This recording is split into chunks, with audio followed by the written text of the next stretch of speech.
Hello साथीहरू, आज पनि म बिहानै रेडी भएर आज पनि इभेन्टको लागि निस्किँदैछु। फटाफट बोलाएर टक्क निस्कियो पठाउमा। जाँदा जाँदै चिया खाउँ भनेर चिया मान्नु छिरे।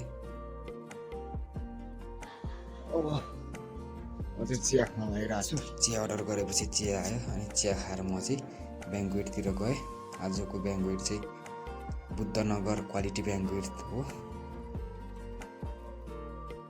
तिरको डेकोरेसन यस्तो बनाएको रहेछ। डेकोरेसनहरू एकछिन हेरेँ, कोही रेडी भएको थिएन। अनि फेरि त्यहाँ गएर एकछिन चिया खाएर बसेँ। चिया खाएपछि बेहुलीको सुट गरेँ।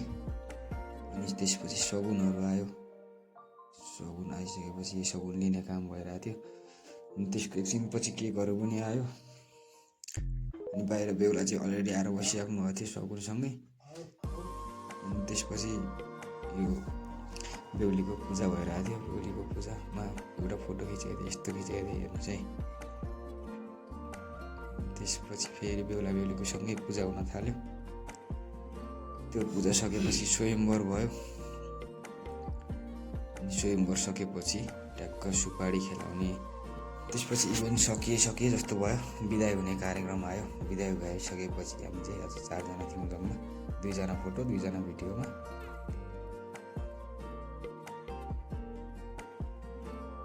ल एकचोटि क्यामेरा पनि ल बाई बाई हानिदिनु बाई बाई बाई बाई गरिदिनु नि। त्यसपछि आजको इभेन्ट सक्यो। Bye by.